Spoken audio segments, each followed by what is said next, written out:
8 de octubre de 2020, 17 horas y 34 minutos. Sarah Harris, como siempre, estaba junto a la estufa esperando que el agua hirviera para la pasta. La noche era común. El aroma agradable de la salsa marinara se extendía por la cocina. La radio sonaba suavemente canciones de su juventud y afuera ya comenzaba a oscurecer. Sarah miró el reloj. Su hija, Emma, había prometido volver a las 6 y la madre trataba de tener todo listo para su llegada. Nada presagiaba el mal. De repente el teléfono que estaba sobre la encimera vibró suavemente. Sarah, sumida en pensamientos sobre la receta, ni siquiera notó inmediatamente la pantalla, donde apareció un mensaje corto. «Mamá, ayúdame, me llevaron en un coche». Una frase. 8 palabras capaces de parar el corazón de cualquier madre. Sarah se quedó inmóvil. Releyó el mensaje una vez más, después otra. No, definitivamente era Emma. El número de su teléfono, su estilo de escritura, el hábito de poner comas incluso con prisa. ¿Pero qué significaba esto? ¿Quién podría haber enviado esto? ¿Y por qué su hija estaba en esa situación? En el primer momento, Sarah no podía entender qué hacer. Miraba la pantalla del teléfono como si esperara una explicación, como si ahora llegara un segundo mensaje diciendo que era una broma absurda. Pero la pantalla permanecía oscura. El corazón comenzó a latir más rápido. Un zumbido sonó en los oídos. Sarah rápidamente marcó el número de Emma y un pensamiento desesperado pasó por su cabeza. Por favor, que conteste. El tono del teléfono sonó una vez, 2, 3, y de repente la llamada fue contestada. ¡Mamá! La voz de Emma estaba asustada y jadeante. Un hombre me llevó. Al fondo se oía ruido de movimiento, el ronroneo amortiguado de un motor, el ruido de algo metálico. Sarah trató de decir al menos una palabra, pero la garganta se le cerró de horror. Y en ese momento el grito de Emma desgarró el silencio del teléfono. Alto, penetrante y lleno de terror. Y entonces la llamada se cortó bruscamente. Sarah por mucho tiempo no pudo comprender lo que acababa de suceder. Sus manos temblaban tanto que el teléfono casi se cayó al suelo. En la cocina quedó insoportablemente silencioso, como si el mundo alrededor se hubiera detenido. Se hubiera transformado en una imagen terrible de una pesadilla. Y solo el sonido del agua hirviendo en la estufa la sacó del estupor. La obligó a actuar. No habían pasado ni 30 segundos cuando Sarah ya estaba marcando 911. La voz del operador sonaba indiferente y profesional, pero Sarah casi no la oía. Ante los ojos estaba solo una imagen. Su Emma, su pequeña, encerrada en algún lugar en un coche con un extraño. El operador hizo una pregunta sobre detalles y Sarah no podía conectar 2 palabras. Finalmente logró pronunciar solo lo principal. Por favor, rápido. Mi hija necesita ayuda. Fue llevada por alguien. Está en un coche y no sé dónde está. Del otro lado de la línea, alguien tecleaba rápidamente en el teclado, registrando el incidente. 8 de octubre de 2020. Recibida llamada de la ciudadana Sarah Harris. Reporta desaparición de hija. Nombre de la víctima: Emma Harris. Ubicación actual desconocida. A partir de ese momento, todo en la vida de Sarah cambió para siempre. Ella no sabía que en unas horas todo Springfield estaría hablando sobre esta desaparición. Ella no sabía que la búsqueda de Emma se transformaría en una operación a gran escala, en la cual participarían cientos de personas. Y mucho menos podía imaginar cuán importante se volvería esa conversación corta de 8 palabras. Ahora Sarah simplemente estaba en el medio de la cocina, sosteniendo el teléfono y mirando la pantalla, apagada y fría, que no prometía nada bueno.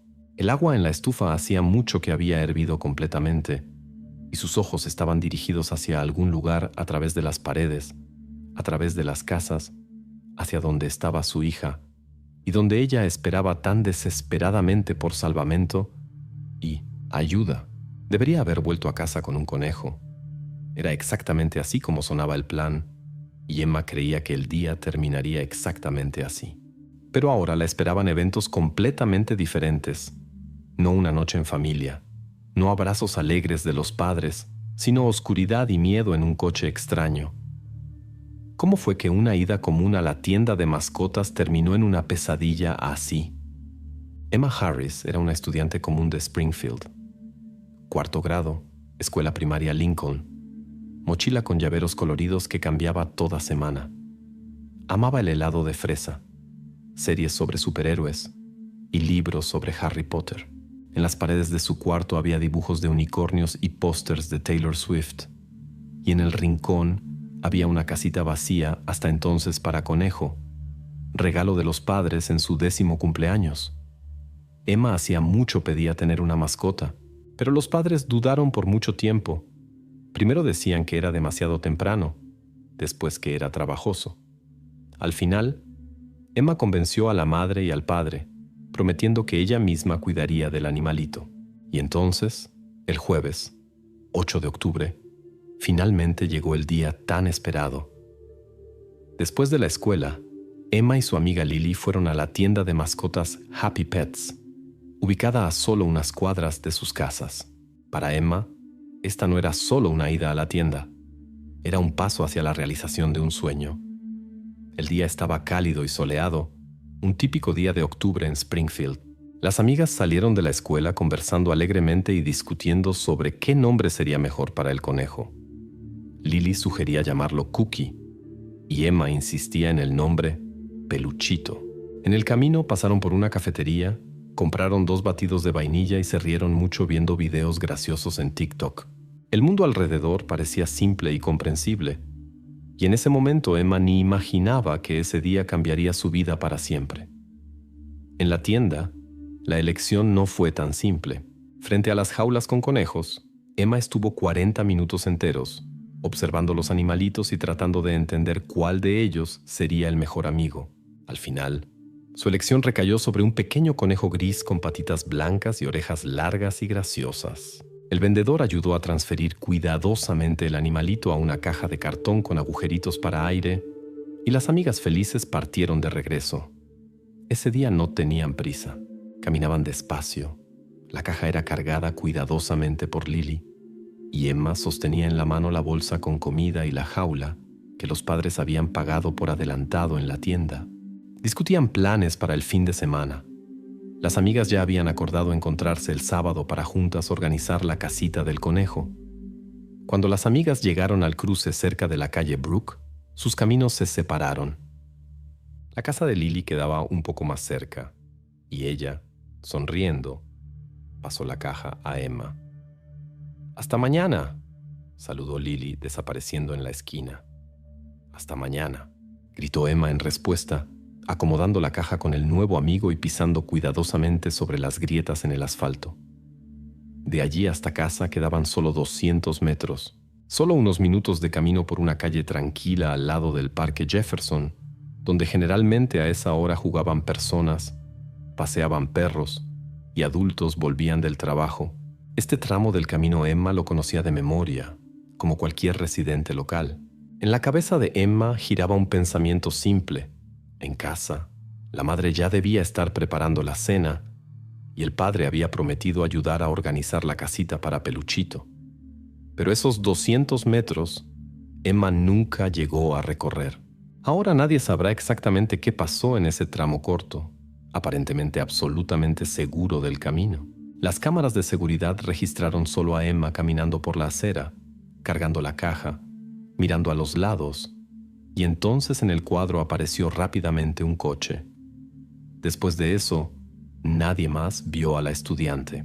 Solo un minuto, y la calle quedó nuevamente vacía y silenciosa, como si nada hubiera pasado. Más tarde se descubriría que la caja con el conejo fue encontrada no muy lejos de ese mismo cruce. El animalito estaba asustado, pero vivo y saludable.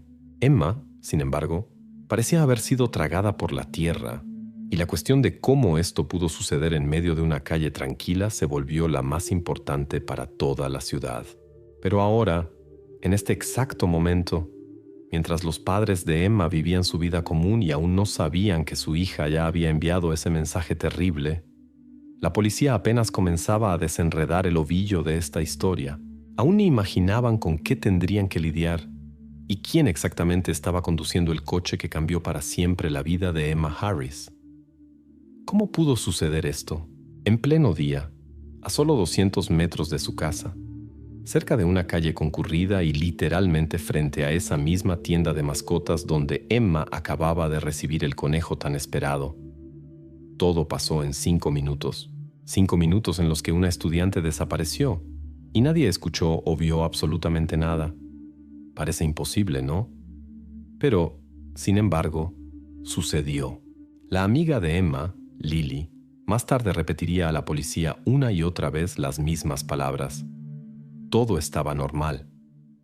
En el protocolo de su declaración constaba: nos separamos exactamente a las 14 horas 25 minutos. Yo giré a la derecha y Emma siguió de frente. Estaba contenta, sonriendo. Dijo que llamaría por la noche. Nada extraño o sospechoso noté. Estas palabras después las repitió también la madre de Lily y el vendedor de la tienda, e incluso transeúntes que la policía interrogó una hora después de la desaparición de Emma. La calle estaba igual que siempre, clara, tranquila, calmada.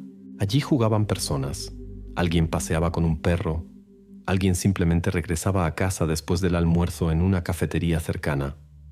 Pero nadie conseguía recordar ni un automóvil extraño, ni una persona sospechosa, ni ruido, ni gritos, como si Emma simplemente se hubiera disuelto en el aire en un instante.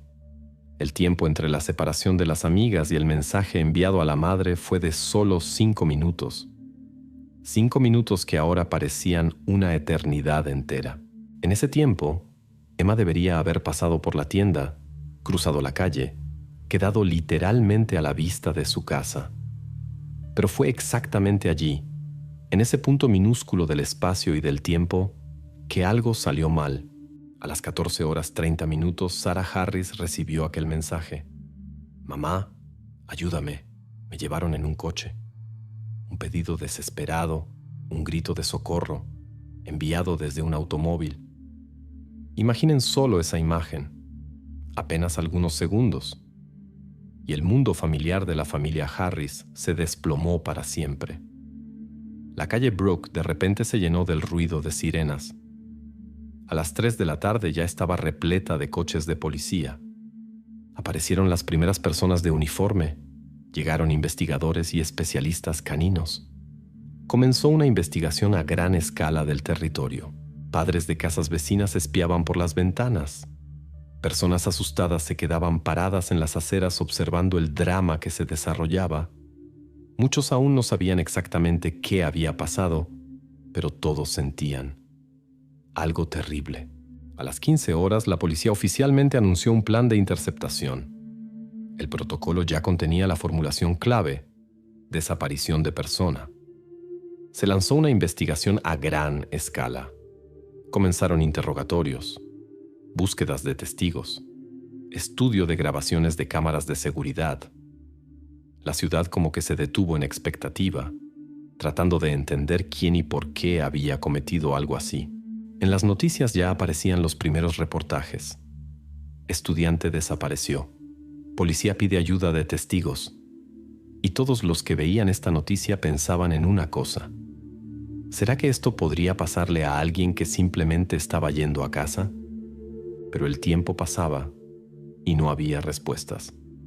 Los 5 minutos entre la vida normal y la pesadilla se convirtieron en ese enigma que atormentaba a la policía, los padres y los habitantes de la ciudad. En la cabeza constantemente giraba el pensamiento: ¿cómo logró el responsable cometer el acto tan rápido, tan silencioso e imperceptible? Más tarde se descubriría que las cámaras de seguridad al final registraron algo. En el cuadro apareció rápidamente un automóvil, un sedán negro sin placas que pasó por la calle apenas algunos segundos antes de que Emma enviara su mensaje. Pero ni el modelo del coche, ni el rostro del conductor pudieron ser discernidos inmediatamente. El responsable actuó rápido y con seguridad, como si supiera anticipadamente qué hacer y cómo hacerlo de la forma más imperceptible posible. Pero eso sería más tarde. Y ahora, en el momento en que la policía comenzaba los primeros pasos de la investigación, no tenían ni siquiera esos detalles. Había solo la conciencia terrible de que Emma había desaparecido, que alguien en pleno día, en un barrio tranquilo y calmado, logró hacer aquello sobre lo que las personas generalmente solo leen en los periódicos y ven en las películas. Ya en la noche, todo Springfield estaría discutiendo esta historia. Los padres sujetarían más firmemente a sus hijos de la mano, vecinos se mirarían unos a otros con sospecha, y la policía comenzaría a hacer preguntas incómodas a todos los que se encontraran cerca. Pero en las primeras horas de la investigación había muchas más preguntas que respuestas. Quedaba solo una esperanza principal: encontrar a Emma lo más rápido posible, porque todos sabían, la cuenta ya no era en días, sino en horas y hasta minutos. Cuanto más rápido llegara la policía a la pista, mayores las posibilidades de que Emma volviera a casa y esta pesadilla terminara. Por ahora era solo un enigma sombrío, envuelto en el silencio de la calle donde nada vieron y nada escucharon. Y en este momento para la policía de Springfield lo principal era solo una pregunta: ¿por dónde exactamente comenzar las búsquedas cuando en 5 minutos nadie notó nada? Parecía que en 5 minutos era imposible hacer algo así de modo que nadie notara. Pero esto pasó, y ahora todo Springfield estaba movilizado. La policía comenzó a actuar rápidamente, como si cada minuto perdido pudiera ser decisivo. La calle Brook, generalmente tranquila y acogedora, ahora estaba completamente aislada por coches de policía con sirenas. Personas de uniforme literalmente invadieron la cuadra. Unos tomaban declaraciones, otros registraban cada metro del territorio en busca de al menos alguna pista. Pero el tiempo pasaba y aún no había resultados. Adultos conversaban entre sí con voces preocupadas. Personas se quedaban al lado mirando asustados a los policías y sujetando a los padres de las manos. Voluntarios que ya habían logrado llegar al lugar se distribuían en grupos, recibían instrucciones y partían para examinar calles cercanas y el parque Jefferson. Alguien gritaba el nombre de Emma, alguien revisaba arbustos y garajes. Parecía que la ciudad estaba lista para voltear cada piedra, solo para encontrar a Emma viva e ilesa. La policía, mientras tanto, actuaba según su plan. Primero comenzaron a visitar a los habitantes de la calle Brook. Los policías iban de puerta en puerta haciendo las mismas preguntas. ¿No notaron nada inusual? ¿Tal vez vieron personas o automóviles sospechosos? Y cada vez escuchaban prácticamente la misma respuesta: no, nada notamos. Todo como siempre. La sensación de impotencia crecía cada minuto. ¿Cómo es posible llevarse a una persona sin dejar rastros ni testigos? Simultáneamente, otro grupo de policías registraba cuidadosamente el parque Jefferson. En su territorio era posible esconder cualquier cosa, pero también aquí no había resultados. El perro rastreador que los investigadores trajeron consigo ladró emocionadamente varias veces, pero al final encontró solo botellas vacías, bolsas viejas y juguetes perdidos por alguien. Parecía que toda la situación era alguna broma maliciosa, donde la policía era forzada a buscar pistas donde no las había ni podría haberlas.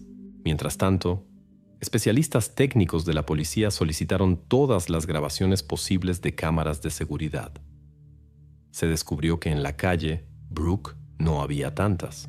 Algunas cámaras estaban en casas particulares, pero los propietarios admitían las cámaras o no funcionaban o estaban dirigidas hacia otro lado completamente. Las cámaras en objetos comerciales como cafeterías y pequeñas tiendas mostraban solo lo que todos ya sabían. Emma caminaba por la calle, sonreía, cargaba la caja con el conejo. Ninguna persona sospechosa, ningún automóvil extraño cerca de Emma fue notado. Cada minuto la tensión crecía. Los nervios de los policías y voluntarios estaban al límite. Parecía que el responsable actuó como un fantasma, silencioso, imperceptible y sin rastros. La ciudad se detuvo en expectativa. ¿Logrará la policía encontrar al menos algo de lo que se pueda agarrar? Y entonces, después de varias horas, cuando ya parecía que las búsquedas llegaban a un callejón sin salida, la primera pista real finalmente apareció. Una de las cámaras en el edificio de la tienda de mascotas Happy Pets, ubicada justo frente al lugar de la desaparición de Emma, registró un automóvil. La grabación era de mala calidad, la imagen borrosa, pero ya era algo. En los cuadros se veía como un sedán oscuro se detenía en la berma por literalmente un minuto. El horario en la grabación, 14 horas, 28 minutos. El coche se queda inmóvil, como si esperara algo. Nadie sale, nadie entra. Después, a las 14 horas, 29 minutos, el automóvil parte bruscamente y desaparece en la esquina. Y aunque no era posible discernir las placas y el rostro del conductor en la grabación, la policía inmediatamente entendió. Esta era su primera, y posiblemente única en aquel momento, evidencia material. Esa grabación instantáneamente se convirtió en el punto de partida de la investigación.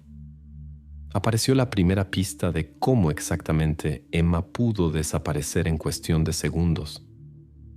Ahora la policía al menos entendía en qué necesitaba concentrarse.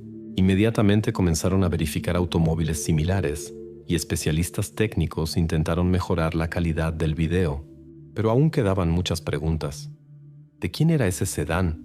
¿Por qué se detuvo exactamente allí y cómo logró el responsable actuar tan rápido e imperceptiblemente? Ya al día siguiente, los cuadros de esa grabación recorrerían toda Springfield. El sedán oscuro sin placas se convertiría en el tema más discutido, y la policía pediría a los ciudadanos que recordaran todo lo que tuviera al menos alguna relación con ese coche. Pero en este momento para la investigación esto era solo una pequeña pieza de un rompecabezas enorme, en el cual faltaban demasiados detalles. Así, de la impotencia y completa indefinición, la policía pasó a la primera pista concreta. Ahora esto parecía insignificantemente poco, pero aún así era un comienzo. El comienzo de un camino largo y doloroso hacia las respuestas de las cuales dependía la vida de Emma Harris. Y fue exactamente desde aquí que la investigación comienza a avanzar, paso a paso, pista por pista, hasta que finalmente se encuentre la respuesta a la pregunta principal. ¿Quién se llevó a Emma y por qué exactamente ella? Después de que la grabación de las cámaras de vigilancia se convirtió en la evidencia principal, la policía comenzó metódicamente a verificar a todos los propietarios de sedanes oscuros en Springfield. Parecía lógico e inevitable que entre ellos, en primer lugar, la atención sería atraída por alguien del círculo cercano de la familia Harris. Y muy pronto apareció la primera persona sobre quien inmediatamente recayó la sospecha. Se llamaba Robert Evans y vivía justo al lado de la casa de los Harris durante casi 8 años. En la vida común, Robert no se destacaba en nada especial. Hombre de mediana edad, trabajaba como agente de seguros, usaba lentes con cristales gruesos, cortaba el césped todos los sábados exactamente a las 8 de la mañana. Pero había momentos que aparecieron en los informes policiales inmediatamente, tan pronto como se mencionó su apellido. El hecho es que las relaciones entre Robert y la familia Harris no podían llamarse cálidas. Por el contrario, según los vecinos, el conflicto entre Evans y los Harris duraba ya varios meses. Comenzó con cosas pequeñas. Primero a Robert no le gustó que la familia plantara árboles muy cerca de su terreno. Después comenzaron las quejas sobre el ruido. Ora la música de la casa de los Harris molestaba el sueño. Ora las personas jugando en la calle, muy alto, irritaban a Robert.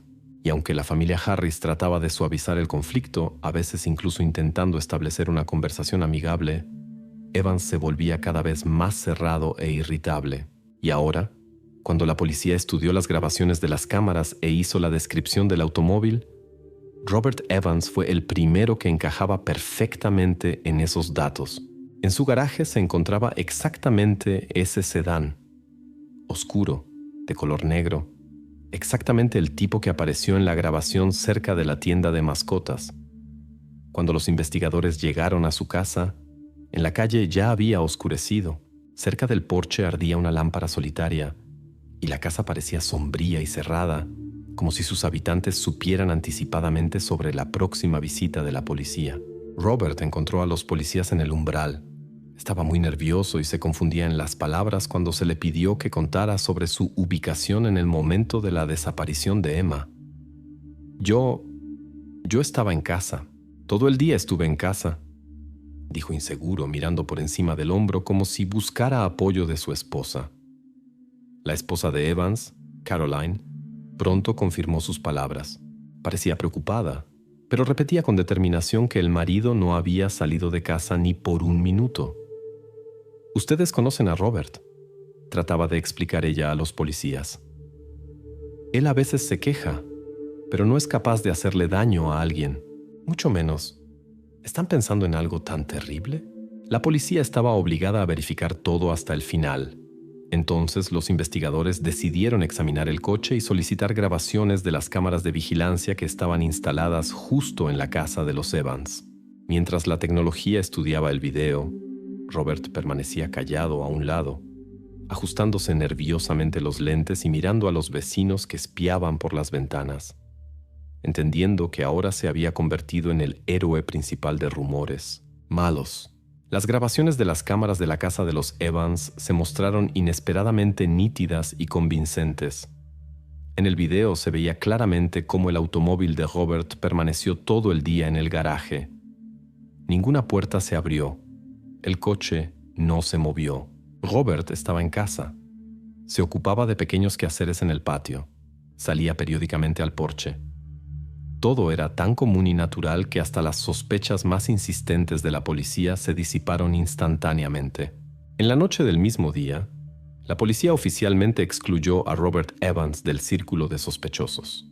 Y aunque los vecinos aún por mucho tiempo susurrarían, discutiéndolo y lanzando miradas de lado hacia su casa, la investigación puso un punto final en esa cuestión, pero quedó un resentimiento, y no solo en el propio Robert, quien ahora tenía miedo de salir de casa una vez extra. Todo lo que pasaba se convirtió para los residentes de Springfield en un recordatorio cruel de qué tan rápidamente una persona puede quedar bajo sospecha, y que frecuentemente esas sospechas pueden estar equivocadas. Y aunque Robert resultó inocente, la policía no podía permitirse relajarse. Su tarea principal, encontrar a Emma, se volvía cada vez más difícil con cada hora perdida. La investigación fue forzada a retroceder un paso, hacia esa misma grabación de la cámara, en la cual el automóvil desconocido permanecía como el único hilo que llevaba a la solución. Era exactamente ese sedán, detenido cerca de la tienda de mascotas por solo un minuto, el que continuaba persiguiendo a los investigadores. Robert Evans resultó inocente. Pero ¿quién entonces conducía el automóvil que desapareció junto con Emma? ¿Y por qué exactamente esa persona eligió a Emma? La policía estaba obligada a encontrar respuestas a esas preguntas, pero cada minuto de retraso disminuía las posibilidades de un desenlace favorable. Mientras tanto, las calles de Springfield comenzaron a parecer un poco menos seguras, y el miedo comenzó lentamente a penetrar en las casas de los ciudadanos, forzándolos a mirar más atentamente a aquellos que vivían cerca. La investigación nuevamente volvió al punto inicial, y la policía fue forzada a reconocer. La suposición más obvia no se justificó, y esto significaba que era necesario cavar más profundo. El sedán oscuro en el video permanecía como la única pista real, y la policía se preparaba para estudiar cada detalle, cada particularidad de la grabación, para encontrar aquello que todos hasta ahora habían perdido. Y en este momento aún no sabían que el próximo paso les abriría detalles completamente nuevos e inesperados, que cambiarían todo el caso completamente. Después de que la versión con el vecino se desplomó, la investigación como que se chocó contra una pared sorda. Aparentemente la policía tenía en sus manos una grabación de video con un automóvil que claramente tenía relación con la desaparición de Emma, pero la calidad de la grabación no permitía discernir ni las placas, ni la marca del coche. Y otras pistas simplemente no había. Los policías se preguntaban una y la misma cosa. ¿Qué hacer ahora, cuando no hay pistas, y el primer sospechoso no tuvo nada que ver? Pero fue exactamente en este momento, cuando parecía que la investigación había llegado a un callejón sin salida, que la policía decidió cambiar la estrategia. Se tomó la decisión de ampliar el perímetro de búsqueda de grabaciones de video. Si el automóvil apareció en la grabación cerca de la tienda de mascotas, entonces, posiblemente, fue registrado por otras cámaras, localizadas en las salidas del barrio. Los investigadores entendían. Sería un trabajo lento y minucioso, pero ahora era importante cada oportunidad, hasta la menor. Un grupo de especialistas técnicos se ocupó del análisis de cámaras de vigilancia de la ciudad, instaladas en los principales cruces. Estas cámaras diariamente registraban miles de automóviles y funcionarios de la policía pasaron horas visualizando grabaciones, esperando ver nuevamente el sedán oscuro familiar. Primero esto parecía un intento de encontrar una aguja en un pajar. Los minutos se transformaban en horas. Los ojos se cansaban del parpadeo infinito de automóviles en la pantalla y la esperanza cada hora se volvía más ilusoria. Y entonces, cuando la desesperación ya comenzaba a apoderarse, uno de los funcionarios de repente paró la grabación y acercó la imagen. Era él, el sedán oscuro, el mismo modelo, el mismo color, ausencia de placas. El horario en el video mostraba 14 horas y 34 minutos. Literalmente 5 minutos después de la desaparición de Emma. El coche se movía en dirección de la zona industrial en la periferia de la ciudad. Los policías inmediatamente comenzaron a verificar los próximos cruces en la ruta de movimiento del automóvil y pronto fue confirmado. El sedán se dirigía exactamente hacia allá, más allá de los barrios residenciales, en dirección de depósitos, viejos y fábricas abandonadas. Esta información inmediatamente cambió toda la dirección de la investigación. Si hasta ese momento las búsquedas estaban dispersas por toda la ciudad, ahora la policía podía estrechar el círculo. El sedán oscuro claramente dejaba Springfield, y los investigadores necesitaban entender hacia dónde exactamente se dirigía. Los policías inmediatamente enviaron patrullas para verificar el territorio de la zona industrial. Los voluntarios, recibiendo orientación, comenzaron a organizar nuevos grupos de búsqueda, dirigidos exactamente hacia esa parte de la ciudad. En el cuartel general de la investigación, los analistas mientras tanto compusieron un mapa exacto del movimiento del automóvil sospechoso, basándose en el tiempo, velocidad y direcciones de las grabaciones de las cámaras de video. En el mapa aparecieron líneas y flechas claras, mostrando la ruta. Ahora nadie más dudaba que el responsable tenía un plan, una ruta previamente preparada y entendía claramente hacia dónde se dirigía. Por la noche, la orientación con la descripción del sedán y la ruta supuesta ya estaba con cada patrulla.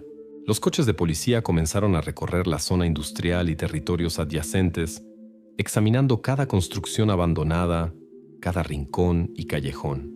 Los voluntarios verificaban metódicamente depósitos y hangares viejos, gritando el nombre de Emma y escuchando atentamente cada ruido. Pero incluso a pesar de que ahora la investigación se movía en una dirección clara, la atmósfera permanecía tensa.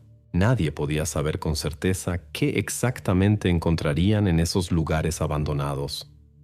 La oscuridad, el silencio y los edificios sombríos de la zona industrial solo intensificaban la ansiedad. Y aunque la policía tenía en las manos una pista concreta, la sensación de indefinición no desaparecía. Todos entendían. Cuanto más tiempo pasa, menores las posibilidades de encontrar a Emma viva. Exactamente por eso las búsquedas proseguían toda la noche sin parar. Toda Springfield esperaba noticias. Cada mensaje en el teléfono, cada llamada podía ser decisiva. Los investigadores, mientras tanto, intentaban entender quién podía estar detrás de este acto. Una persona capaz de tal cosa claramente debía poseer ciertas habilidades o experiencia. Todo fue hecho rápido, claramente, sin errores. La policía comenzaba a percibir que lidiaba con alguien que sabía cómo actuar imperceptiblemente, cómo esconderse de cámaras y testigos. Sin embargo, en este momento el enfoque era uno: encontrar el automóvil y encontrar a Emma. Todo lo demás podía esperar. En la ciudad sonaron nuevamente las sirenas, Rayos de reflectores rasgaban las calles oscuras. Voluntarios y policías rebuscaban cada metro de tierra, esperando encontrar al menos algunos rastros.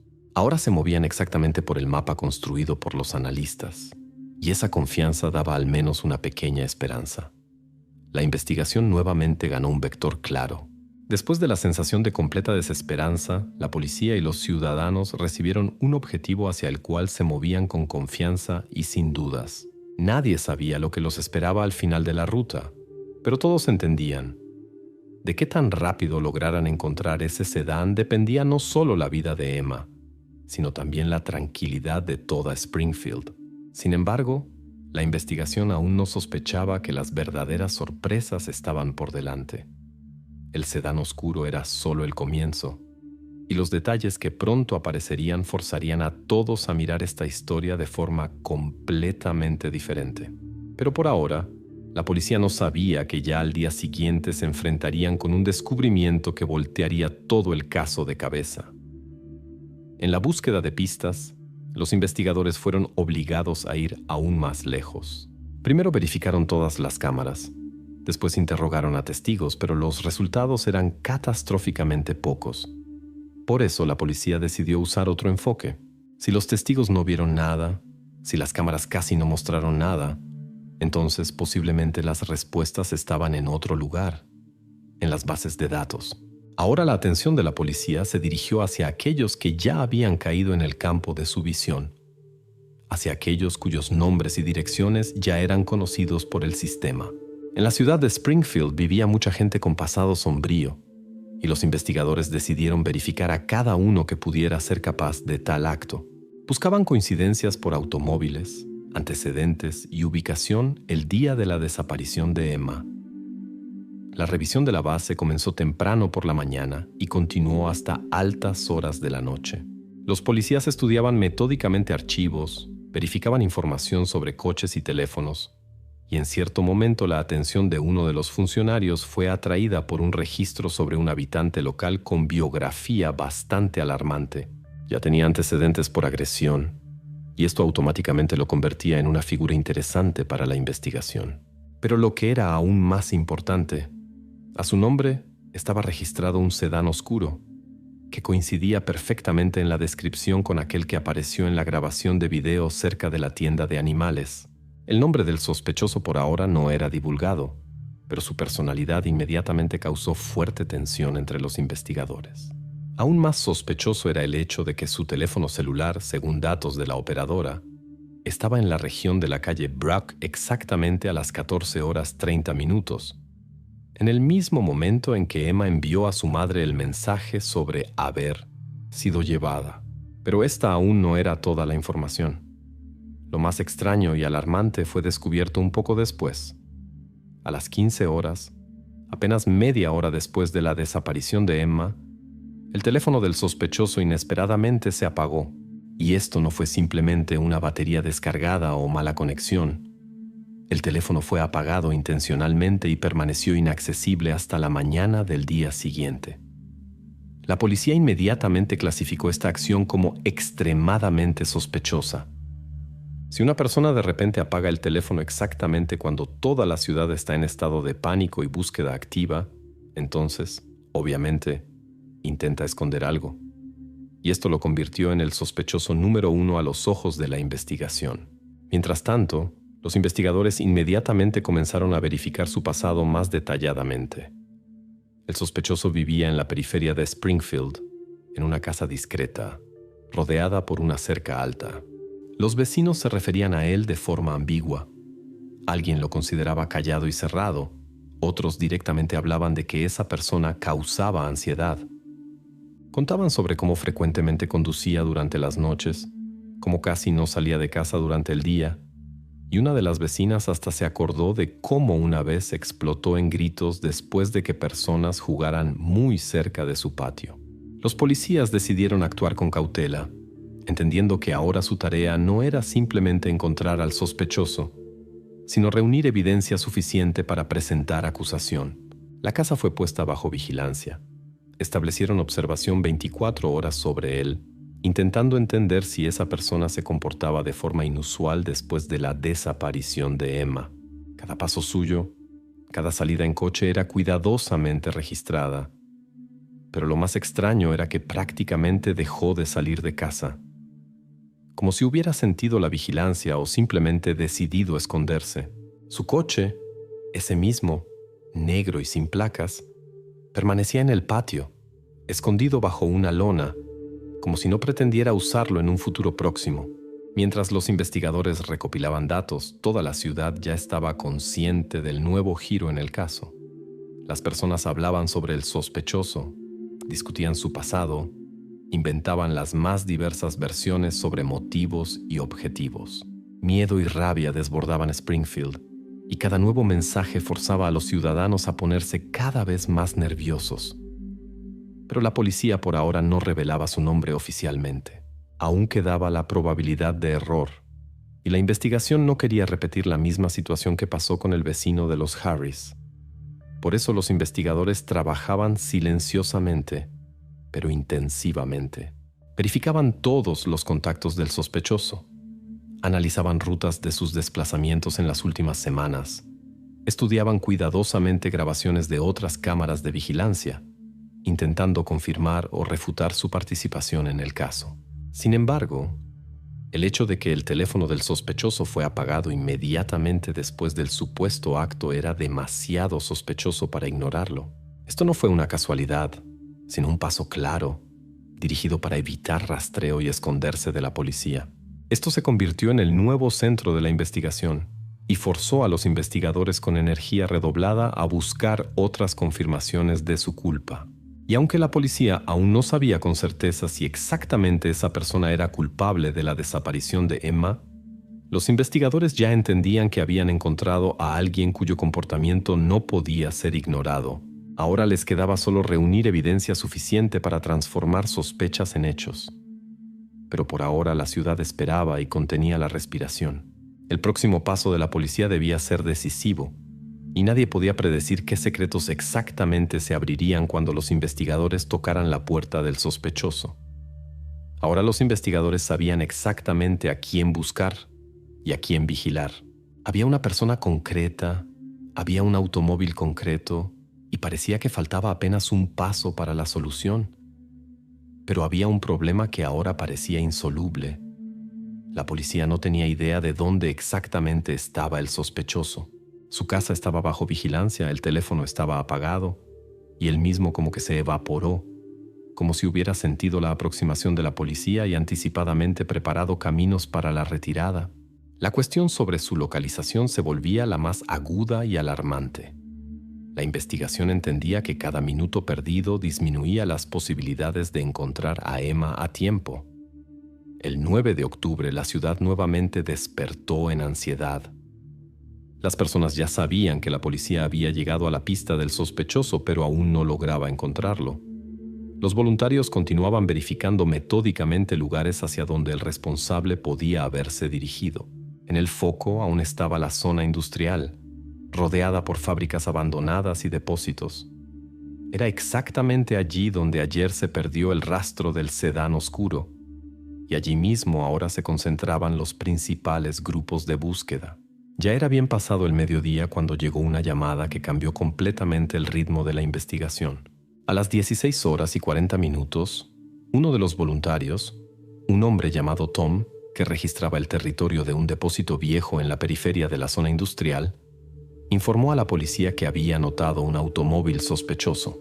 Especificó: era un sedán oscuro, estacionado en la sombra de un hangar semidestruido, como si fuera especialmente escondido de ojos ajenos. En la voz del voluntario se escuchaba agitación e insistencia. Es exactamente ese coche que buscan. Está aquí, y parece que desde hace mucho tiempo. No sé si hay alguien adentro, pero el lugar parece demasiado sospechoso. Las coordenadas del automóvil fueron inmediatamente transmitidas a la policía, y ya en 5 minutos los primeros carros de patrulla con sirenas encendidas corrían hacia la zona industrial. Cada segundo, la tensión crecía. Los corazones de los policías latían más rápido, pues esto podía ser el momento clave de toda la investigación. Cuando la patrulla llegó al lugar a las 16 horas y 45 minutos, el cuadro que se abrió ante sus ojos era simultáneamente alentador y aterrador. El sedán oscuro estaba exactamente donde el voluntario indicó. El automóvil estaba cubierto por una capa de polvo y suciedad, como si hubiera estado allí por bastante tiempo. La placa fue inmediatamente verificada en la base de datos y el resultado no se hizo esperar. El automóvil realmente pertenecía al principal sospechoso. Alrededor había silencio absoluto, interrumpido solo por el rugido distante de automóviles de la carretera y el susurro de hojas que el viento empujaba por el viejo asfalto. Primero parecía que no había nadie en el lugar, y esto solo intensificó la ansiedad de los policías. Posiblemente el responsable ya había dejado ese lugar, abandonando el automóvil aquí para confundir los rastros. Pero fue exactamente en ese momento, cuando uno de los policías se acercó al coche, que del maletero vino un sonido. Fue bajito, casi inaudible, pero los policías inmediatamente entendieron. Hay alguien en el coche. Ese sonido lo cambió todo. En cuestión de segundos, el lugar fue completamente aislado. Los investigadores comenzaron cuidadosamente a acercarse al automóvil, dando órdenes a todos los presentes para mantener silencio y máxima cautela. Cada movimiento, cada paso hacia el automóvil era acompañado de tensión que ninguno de los presentes había experimentado antes. En la cabeza de cada uno pasaban docenas de preguntas. ¿Quién exactamente está ahí? ¿Emma está viva? ¿Dónde está ahora el propio sospechoso? Y lo principal, ¿está aquí, escondiéndose cerca, observando las acciones de la policía? Los policías ya se preparaban para abrir el maletero cuando de adentro nuevamente vino un golpe, ahora ya distinto, claro. Parecía que quien estaba adentro desesperadamente quería dar a entender que estaba aquí, que necesitaba ayuda. Ese minuto se volvió infinitamente largo para todos los que estaban allí. Finalmente, los investigadores dieron la señal y el maletero fue cuidadosamente abierto. Adentro estaba oscuro, sofocante, y por un segundo reinó silencio absoluto. Después se escuchó una voz baja, casi un susurro, llena de miedo y alivio simultáneamente. «Por favor, ayúdenme». Las palabras sonaron casi inaudiblemente, pero fueron suficientes para que todos los que estaban en el lugar entendieran. Llegaron a tiempo. Emma estaba viva. Los policías rápida y cuidadosamente la sacaron del coche. Emma estaba muy asustada, pero parecía ilesa, aunque extremadamente cansada. Cerca del automóvil inmediatamente apareció un médico de la ambulancia que comenzó a examinarla y calmarla. La sensación de alivio rápidamente se mezcló con nueva tensión. Emma fue encontrada, pero ¿y ahora qué? ¿Dónde está el responsable? ¿Por qué la dejó exactamente aquí? Y lo principal, ¿lograrán encontrarlo antes de que escape completamente? Para estas preguntas, la policía debía encontrar respuestas ya muy pronto. Ahora mismo lo principal era uno. Emma fue encontrada viva, y aunque la situación permanecía difícil, la policía por primera vez en todo ese tiempo sintió que el caso salió del punto muerto. El automóvil se convirtió en esa evidencia decisiva que podía llevar a los investigadores al responsable. Pero ahora comenzaba una nueva etapa de la investigación, etapa en la cual la policía debía entender quién estaba detrás de este acto, qué motivos movían al responsable y cómo exactamente terminó aquí, en el estacionamiento abandonado de un depósito viejo, donde nadie lo veía ni lo escuchaba, por tanto, tiempo. La investigación ahora tenía en sus manos la evidencia clave, el automóvil en el cual Emma fue encontrada. Y este hecho significaba que muy pronto recibirían respuestas para todas las preguntas que atormentaban a la ciudad en los últimos días. Pero antes necesitaban entender lo principal. El responsable aún estaba en libertad, y nadie podía decir cuál sería su próximo paso. Después de que Emma fue encontrada viva en el maletero del automóvil, parecía que la investigación ya se acercaba al final. Emma estaba segura, y el responsable fue detenido sin ninguna resistencia en algunas cuadras del lugar del descubrimiento del coche. Pero para la investigación, el rescate de Emma se convirtió solo en una etapa intermedia, y ahora, ante los especialistas forenses, estaba una tarea importante: confirmar o refutar la conexión entre el sospechoso y la víctima a nivel de hechos científicos irrefutables. Ahora llegó el tiempo en que calles y depósitos abandonados se dieron lugar a laboratorios, microscopios y tubos de ensayo. Las emociones quedaron en segundo plano, y lo principal se convirtió en la prueba fría e imparcial. ¿Podría la ciencia forense dar una respuesta inequívoca? ¿Realmente este hombre cometió el acto? La pericia del automóvil comenzó inmediatamente después de que fue entregado al garaje policial. Cada centímetro del coche fue cuidadosamente examinado y documentado. El maletero, donde Emma fue encontrada, se convirtió en el objeto central de la investigación. Fue exactamente allí donde los investigadores descubrieron la primera evidencia importante: algunos cabellos atrapados en el revestimiento. Los cabellos fueron cuidadosamente recolectados y enviados para análisis de ADN. Los investigadores sabían que exactamente esos cabellos podían convertirse en el eslabón clave en la cadena de evidencias. Simultáneamente, especialistas se ocuparon de la ropa del sospechoso. Él parecía calmado, casi indiferente, y respondía a las preguntas de los investigadores de forma evasiva. Pero en el laboratorio las conversaciones no tenían importancia. Y aquí, los especialistas encontraron otro detalle que podía cambiar todo. En la chaqueta del sospechoso fueron descubiertas pequeñas fibras que no coincidían con el material de su propia ropa. El análisis comparativo rápidamente mostró que las fibras por estructura y color eran idénticas a las fibras de la chaqueta que Emma vestía el día de la desaparición. Con cada nuevo descubrimiento, el cuadro se volvía cada vez más claro. Pero la investigación necesitaba obtener no solo evidencias indirectas, sino una prueba irrefutable, capaz de convencer a cualquier juez y cualquier jurado. Por eso el laboratorio aceleró el trabajo con muestras de ADN, y 3 días después, 12 de octubre de 2020, estaba listo el informe oficial. Lo que en él estaba contenido conectó definitivamente todos los detalles de esta historia sombría. Los resultados de la pericia de los cabellos no dejaban dudas. El ADN de las muestras encontradas en el maletero del automóvil coincidía 100% con el ADN de Emma Harris. Era un hecho irrefutable que significaba que Emma estuvo en ese automóvil y que fue exactamente aquí donde ocurrió su desaparición. Sin embargo, lo más importante y decisivo fue el resultado del análisis hecho con muestras tomadas de Emma. Los investigadores inmediatamente después del rescate tomaron muestras de debajo de sus uñas. Entendían: si Emma intentó defenderse, entonces bajo sus uñas podían quedar partículas microscópicas de la piel del responsable, y el cálculo se mostró correcto. El ADN encontrado bajo las uñas de Emma coincidía completamente con el ADN del sospechoso detenido. Era una prueba contra la cual era imposible argumentar. Hablaba de que el contacto entre ellos ocurrió y que ese contacto claramente estaba relacionado con retención forzada. Fue exactamente este hecho el que se convirtió en clave para la investigación. Ahora no quedaban dudas. El hombre detenido no era simplemente sospechoso, era responsable del caso de Emma Harris. Cada especialista entendía: estos resultados excluyen definitivamente la posibilidad de error o coincidencia casual. En el laboratorio se cernió un silencio pesado cuando los resultados fueron transmitidos a los investigadores. Era un momento de verdad, cuando los hechos científicos transformaron sospechas en evidencia sólida.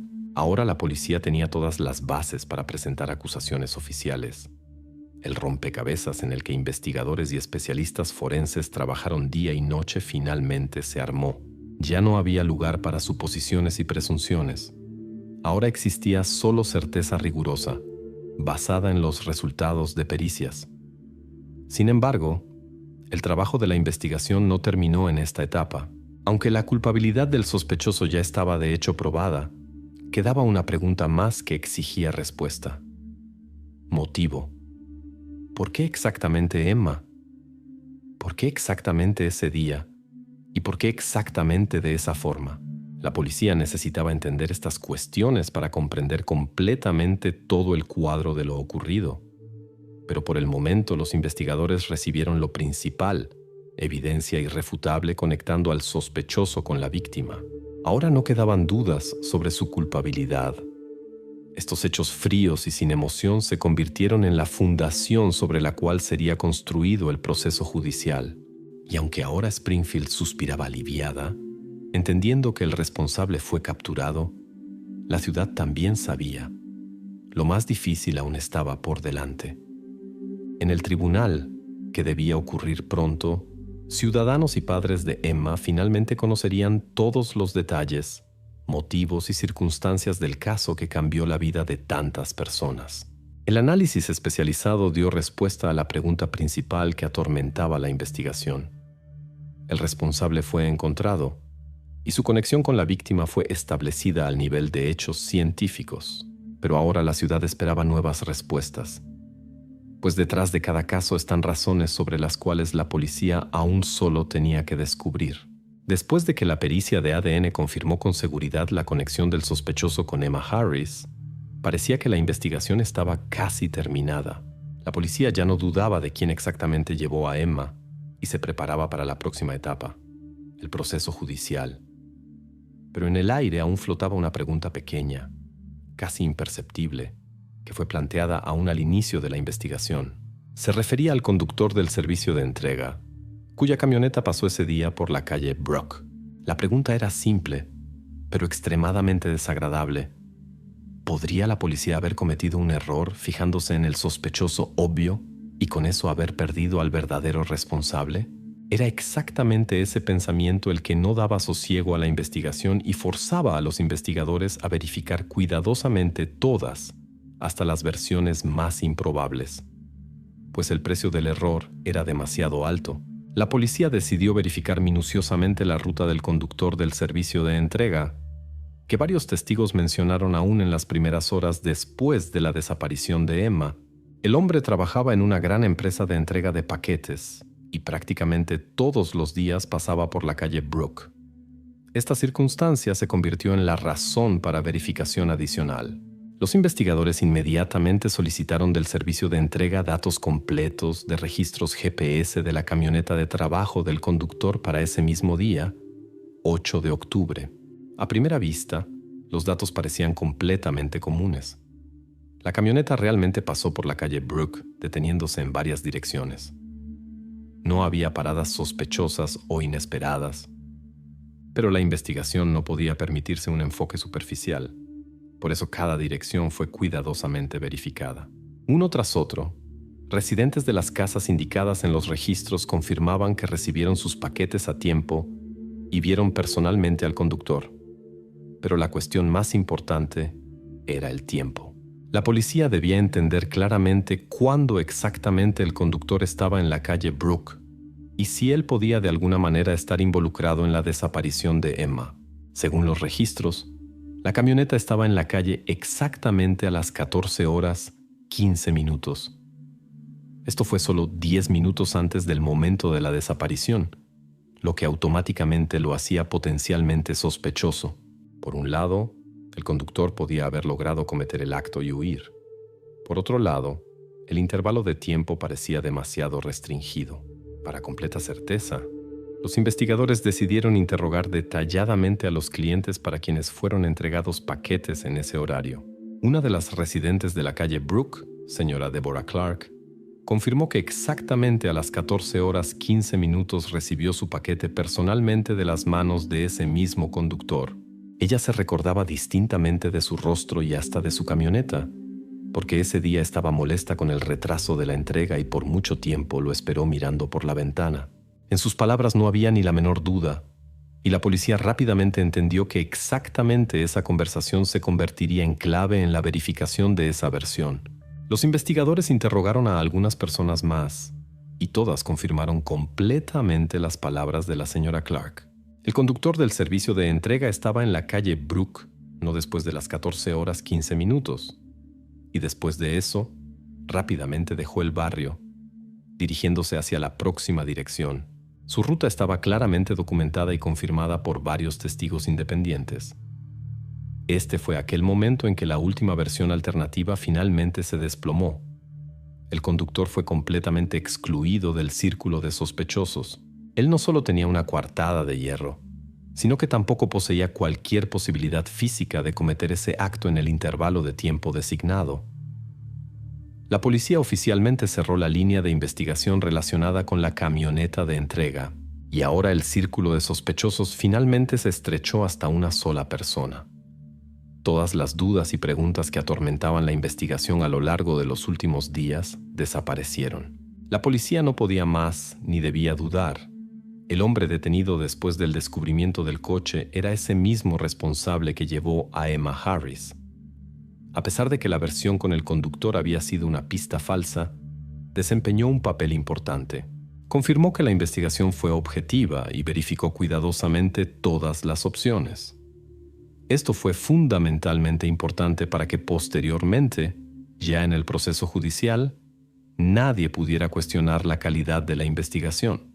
Los investigadores ahora tenían en sus manos no solo evidencia científica de hierro, sino también confianza de que ninguna versión alternativa tenía más fundamento. Todo apuntaba a una persona, y ahora la policía se preparaba para presentar oficialmente la acusación. La investigación se acercó a su fase final, esclarecimiento de motivos y detalles del caso. Sin embargo, residentes de Springfield no conseguían librarse de la sensación de ansiedad. Aunque el culpable había sido establecido y la evidencia parecía irrefutable, las personas tenían que descubrir la respuesta a la última y más importante pregunta: ¿por qué pasó esto? ¿Qué movía al responsable cuando eligió a Emma como su víctima? Exactamente esta circunstancia, el motivo, se convirtió en la última gran pregunta que aún tenía que ser esclarecida por la policía. La investigación finalmente excluyó a todos los otros sospechosos, y ahora restaba solo entender qué forzó al hombre a cometer un acto tan terrible. Y mientras la ciudad esperaba el inicio del proceso judicial, residentes se preguntaban una y la misma cosa. ¿Qué detalles exactamente de ese caso se harían conocidos muy pronto, cuando la investigación finalmente revelara todas las cartas? Ahora, cuando la personalidad del responsable fue finalmente confirmada y no quedaron otros sospechosos, surgió para todos la pregunta que siempre surge en casos similares. ¿Qué forzó al hombre a cometer tal acto? ¿Por qué exactamente Emma se convirtió en víctima? ¿Y qué camino lo llevó a esto? La ciudad esperaba respuestas, y la policía comenzó a sumergirse en el pasado del hombre que se encontró en el centro de la investigación. El detenido se llamaba Mark Rendall.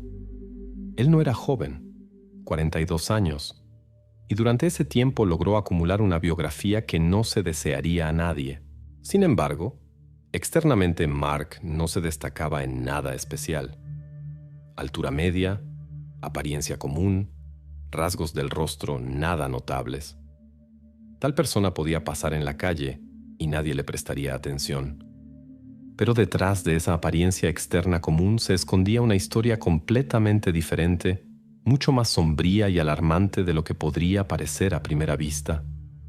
Mark Rendall ya tenía antecedentes, y no por un acto pequeño. En su expediente personal constaba agresión y retención forzada. Por eso fue condenado a 15 años de prisión. Y aunque Mark salió en libertad condicional en 2018, su pasado era una carga pesada que constantemente llevaba consigo.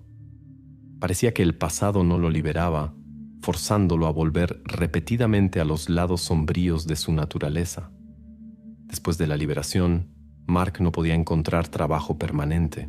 De vez en cuando se empleaba en trabajos temporales, pero en ningún lugar se quedaba por mucho tiempo. Las personas que lo conocían superficialmente se referían a él como un hombre callado, no inclinado a conflictos. Pero los vecinos que vivían cerca de Mark tenían otra opinión. Ellos se quejaban regularmente de su comportamiento extraño. A veces podía pasar días enteros sin salir de casa, y después, de repente comenzaba a comportarse de forma irritable y agresiva, peleando con los transeúntes por tonterías. Estas quejas nunca sobrepasaron los límites de la ley, pero ya entonces alarmaban. Los vecinos describían cómo a veces Mark simplemente se sentaba en el porche por horas y miraba hacia un punto, sin moverse. A veces salía tarde por la noche y regresaba temprano en la mañana, sin explicar sus acciones a nadie. Las personas que vivían cerca sentían que había en él algo alarmante e impredecible, que hacía su presencia desagradable e incluso aterradora. Pero si para los vecinos su comportamiento parecía extraño, entonces para los especialistas era completamente comprensible. Cuando la policía comenzó a estudiar detalladamente su expediente personal, especial atención atrajo el historial médico de Mark, compilado durante su encarcelamiento. Y fue exactamente allí donde se encontraron las respuestas que tanto esperaban los investigadores y toda Springfield. En los documentos de la prisión estaba indicado que Mark Randall nunca manifestó signos de arrepentimiento por su acto pasado. Al contrario, él siempre se consideró víctima de las circunstancias, una persona injustamente castigada, forzada a pagar por los errores de otros. El retrato psicológico compilado por especialistas lo describía como una personalidad extremadamente inestable, inclinada a explosiones súbitas de agresión y comportamiento impulsivo. Esta característica coincidía perfectamente con el comportamiento descrito por los vecinos y observado por la policía en el proceso de vigilancia. La impulsividad y agresión, que él no podía controlar, lo convirtieron en una persona capaz de lo más terrible. Y ahora, analizando todos los detalles del caso, los investigadores entendían que el pasado de Mark Randall no fue una casualidad. Fue una etapa lógica del camino que lo llevó a aquel día terrible en la calle Brook. Los psicólogos fueron unánimes en que Mark era una persona con alto grado de peligro social. Su comportamiento no podía ser previsto, y lo principal, él nunca percibía las consecuencias de sus actos como responsabilidad propia. Él culpaba todo y a todos alrededor, pero nunca reconocía que sus propias acciones eran la causa de los problemas. Esta característica lo convertía no simplemente en un responsable, sino en una persona cuyas acciones podían repetirse nuevamente si la policía no lo hubiera detenido a tiempo. El estudio del pasado de Mark Randall confirmó definitivamente aquello que la investigación ya sospechaba. El acto no fue una casualidad. Se convirtió en consecuencia de aquella cadena de decisiones, errores y problemas psicológicos que Mark nunca reconoció ni intentó resolver. Él era como rehén de su propio pasado, y ahora ese pasado lo forzó nuevamente a cometer un acto por el cual tendría que responder nuevamente ante la ley. Sin embargo, la ciudad aún no sabía lo principal. ¿Por qué exactamente Emma? ¿Por qué exactamente ella se convirtió en víctima de una persona con pasado tan pesado y confuso? Para esta pregunta aún tenía que encontrar respuesta. Y fue exactamente el motivo lo que se convirtió en el último enigma de este caso, que la investigación debía revelar antes de que la historia terminara definitivamente. Ahora mismo quedó claro una cosa. Mark Randall no era un responsable casual. Su biografía señalaba directamente hacia la inclinación a tales acciones. Ahora la policía debía entender el último momento importante, el motivo para que la ciudad y la familia de Emma recibieran respuestas a todas las preguntas, y esta historia terrible finalmente terminara con un final justo. La cuestión de por qué exactamente Emma se convirtió en víctima de Mark Randall permanecía la última y más importante. Todas las evidencias y datos biográficos del responsable ya habían sido cuidadosamente estudiados y recolectados. Ahora la policía tenía que forzarlo a responder a las preguntas que atormentaban a los residentes de Springfield. Para esto, los investigadores decidieron usar confrontación directa para verificar cuánto Randall estaba preparado para aguantar la presión de hechos irrefutables. La etapa más difícil de la investigación comenzaba. Interrogatorio rígido. El interrogatorio de Mark Randall comenzó en la mañana del 10 de octubre de 2020. En una pequeña sala de la policía, mal iluminada, estaba silencioso, paredes color marfil, mesa metálica en la cual estaba una carpeta con materiales del caso, 2 sillas. La atmósfera fue especialmente creada para intensificar la presión sobre el sospechoso. En las puertas estaban 2 investigadores más, listos para entrar en cualquier segundo si la situación salía de control. El investigador comenzó la conversación calmadamente, pero muy concretamente. Mark, ¿sabes por qué estás aquí, verdad? Randall parecía indiferente, como si esta situación no lo tocara de ninguna manera. No sé, dijo él mirando hacia el lado. Nada me explicaron. Bueno, te voy a explicar, continuó el investigador. El 8 de octubre a las 14 horas y 28 minutos tu coche fue registrado en la calle Brook, cerca del lugar donde Emma Harris desapareció. ¿Puedes explicar esto? Rendell por un momento se quedó callado. Su mirada ligeramente se movió, pero la voz permaneció igualmente indiferente. Yo no estaba allí. Es algún error. El investigador lo miró atentamente y sacó de la carpeta una hoja de papel con impresión de datos móviles. Tu teléfono estaba allí mismo, en la calle Brook, en el mismo horario. Teléfono registrado personalmente a tu nombre. ¿Cómo explicas esto? Ahora Rendell mostró pequeña irritación. Cruzó los brazos en el pecho y se inclinó ligeramente hacia atrás. Perdí el teléfono hace algunos días. Alguien podía haberlo encontrado y usado. Yo no tengo relación con esto. El investigador atentamente estudió su rostro como buscando signos de mentira. Después calmadamente continuó. Supongamos. Pero ¿cómo entonces explicas que el ADN de Emma Harris fue encontrado en tu coche y tu ADN fue descubierto en su ropa? Estas evidencias excluyen error. Después de estas palabras en la sala se estableció silencio. Rendell dejó de moverse. Su mirada se fijó en la mesa. Él por primera vez parecía preocupado. Parecía que intentaba encontrar palabras que pudieran justificarlo, pero no conseguía. El investigador repitió la pregunta, un poco más despacio e insistente. Mark, el ADN no miente. Estos son hechos científicos. ¿Cómo explicas la presencia de su ADN en tu coche?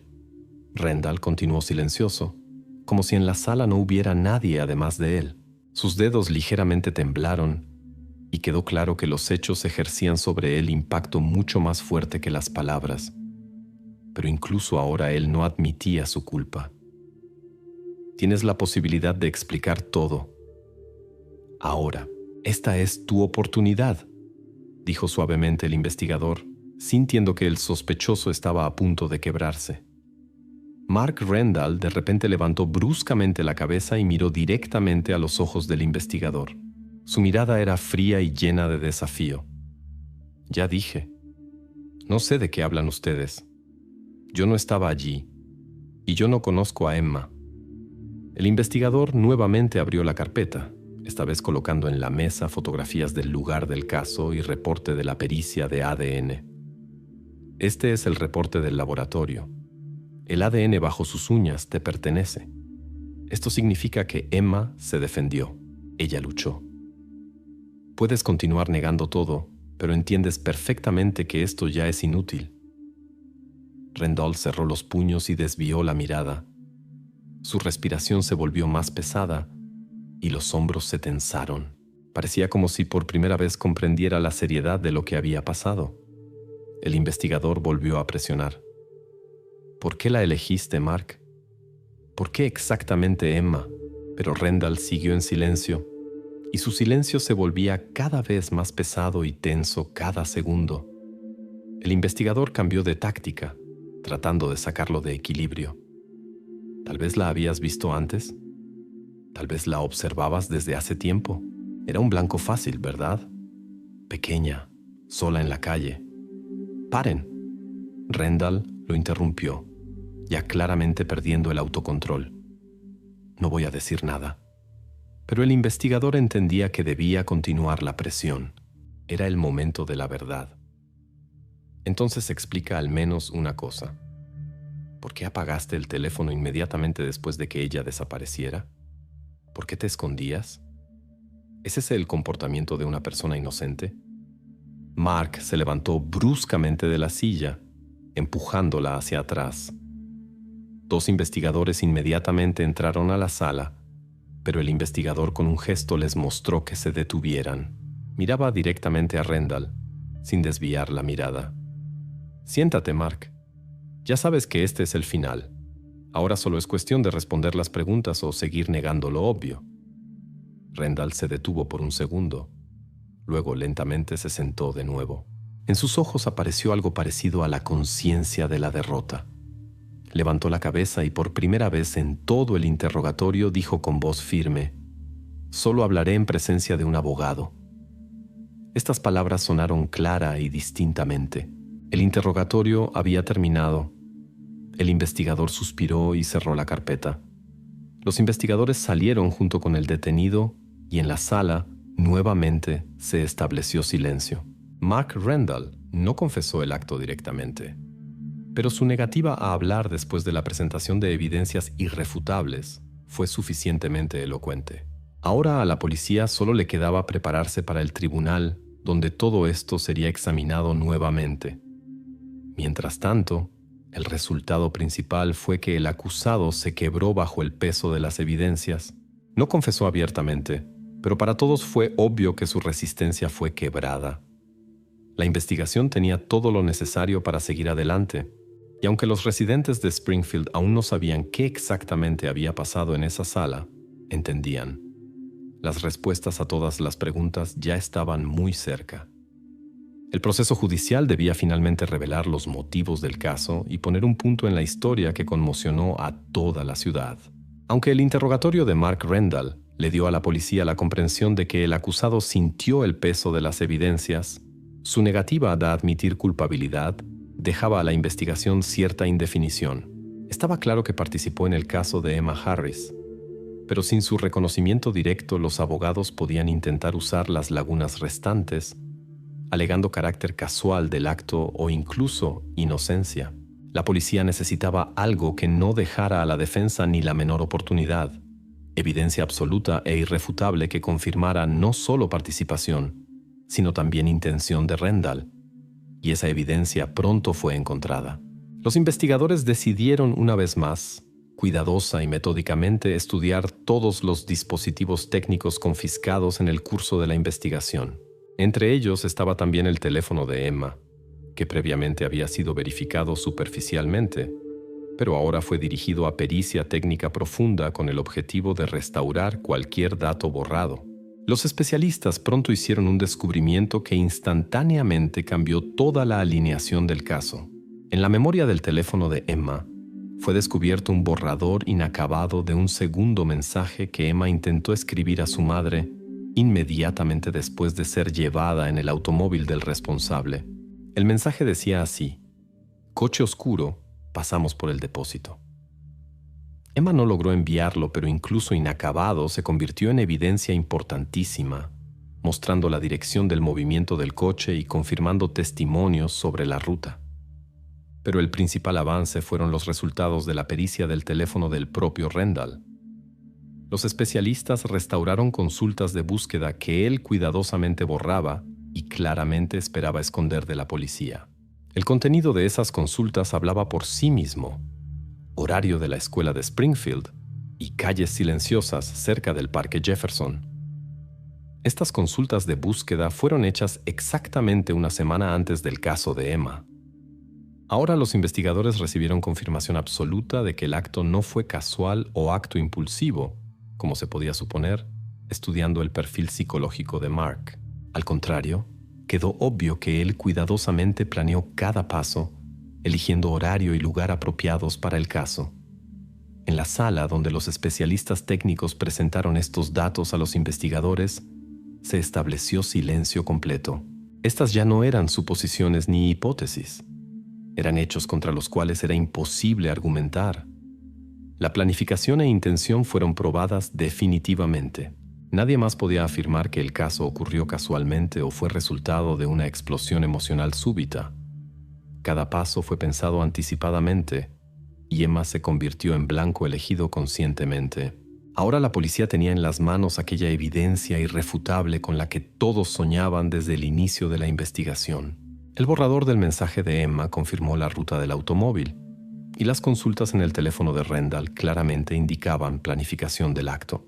Esto significaba que sería extremadamente difícil para la defensa refutar las acusaciones, y el tribunal no podría más dudar de la completa culpabilidad del acusado. La noticia sobre nuevas evidencias rápidamente se esparció por la ciudad, y ahora hasta aquellos pocos que aún dudaban de la causa de Randall fueron forzados a reconocer lo obvio. Emma no fue víctima casual. Ella no fue elegida espontáneamente, simplemente porque se encontró en el horario equivocado en el lugar equivocado. Su caso fue acto planeado, cometido por hombre que anticipadamente estudió rutas de estudiantes, cuidadosamente eligió lugar y horario y conscientemente trajo su sedán oscuro a la calle Brook. Fue exactamente esto lo que se convirtió en el avance final y clave de la investigación. Las evidencias ahora se doblaban completamente en un cuadro claro, y la investigación no dudaba más de ningún elemento de esta historia. Mark Rendall podía silenciar cuanto quisiera, pero contra tales hechos hasta el silencio más obstinado era impotente. El siguiente paso debía ser el proceso judicial, donde la policía iba a presentar todas las evidencias encontradas. Fue exactamente allí que la ciudad finalmente escucharía todos los detalles de esta historia terrible y finalmente entendería qué movía al hombre que tan cuidadosa y fríamente planeó el acto. Pero ya ahora nadie dudaba del resultado del tribunal. Todas las evidencias eran demasiado convincentes para que la defensa tuviera al menos la menor oportunidad de justificar al acusado. Sin embargo, quedaba la última, más importante pregunta que debía sonar en el tribunal. ¿Qué concretamente forzó a Rendall a elegir exactamente a Emma? ¿Qué razones lo movían cuando comenzó a planear este caso? La respuesta a esa pregunta debía convertirse en el último capítulo de esta historia, capítulo que debía dar a la ciudad respuestas finales y poner punto definitivo en el caso que cambió la vida de tantas personas. Cuando todas las evidencias se encontraron en la mesa, Mark Rendall tenía la última oportunidad: reconocer culpabilidad y posiblemente recibir al menos alguna indulgencia del tribunal. Sin embargo, en la audiencia preliminar su abogado de repente declaró: «Mi cliente no reconoce su culpabilidad». La defensa eligió estrategia extremadamente arriesgada. El abogado afirmaba que el automóvil de Rendall fue supuestamente prestado a alguna tercera persona, sobre cuyas intenciones el acusado nada sabía. El nombre de esa persona no era mencionado. Ningún detalle fue proporcionado. El fiscal inmediatamente reaccionó, solicitando al tribunal que proporcionaran cualquier prueba de la existencia de esa misteriosa tercera persona. En la sala se estableció un silencio tenso. El juez esperaba, la defensa callaba. El fiscal continuó confiadamente. La investigación estudió detalladamente la vida del acusado. En los últimos meses no tiene registrado ni un solo contacto social que pudiera confirmar su versión. El juez asintió, confirmando lo obvio. La versión de la defensa era completamente insostenible. Quedó claro que Rendall iba hasta el final manteniendo una historia absurda y ya desenmascarada. Ahora el caso definitivamente pasó al tribunal, y la única pregunta restante era qué sentencia pronunciaría el juez, teniendo ante sí toda esa pila de evidencias irrefutables. Al tribunal y a los habitantes de Springfield les correspondía ver la reconstrucción completa de los eventos de aquel día, restaurada por la investigación hasta los mínimos detalles. Mark Rendall anticipadamente estudió el horario de la escuela y las calles silenciosas cerca del Parque Jefferson. Eligió el horario y lugar: 8 de octubre, aproximadamente 14 horas y 25 minutos. A las 14 horas y 28 minutos su automóvil se detuvo en la calle Brook, donde caminaba Emma Harris, regresando a casa con su nuevo conejo. Rendall rápidamente salió, con fuerza llevó a Emma al maletero y se sentó de vuelta al volante. Emma logró enviar un mensaje desesperado a su madre: «Mamá, ayúdame, me llevaron en un coche». A las 14 horas y 30 minutos Rendall apagó su teléfono y se dirigió hacia la zona industrial abandonada, donde después la policía descubrió su automóvil. Todas las marcas de tiempo, datos de cámaras, señales móviles y resultados de pericias de ADN coincidían perfectamente entre sí, no dejando dudas en la exactitud de la reconstrucción. Ahora el cuadro se volvió claro y completo. El próximo paso, la decisión del tribunal, que debía cerrar este capítulo terrible en la historia de Springfield. Toda la ciudad se detuvo en expectativa de la decisión del tribunal. A pesar de lo obvio de las evidencias, la intriga se mantenía. ¿Qué castigo exactamente recibiría Mark Rendall? El tribunal comenzó el 20 de enero de 2021. Fueron escuchados los testimonios de Emma Harris, en régimen cerrado, su madre, oficiales de policía, el voluntario que encontró el coche y especialistas forenses. La defensa no llamó ni a un testigo, permaneciendo con su versión insostenible. Y entonces, el 10 de febrero de 2021, el tribunal del jurado unánimemente reconoció a Mark Rendall culpable por todos los puntos de la acusación. El juez, estudiando los materiales y considerando la gravedad del acto, pronunció la sentencia final: prisión perpetua sin derecho a libertad condicional. Ahora la ciudad podía suspirar aliviada. La justicia fue restaurada, pero quedó una última pregunta. ¿Qué pasó con la propia Emma después de la pesadilla vivida? La policía después enfatizó en su informe: la rapidez de la reacción de Emma Harris y su mensaje a la madre permitió acortar el tiempo de búsquedas y prevenir una tragedia posterior. La familia Harris, poco después del tribunal, decidió dejar Springfield, comenzando una nueva vida lejos de esos recuerdos terribles. La historia de Emma terminó bien.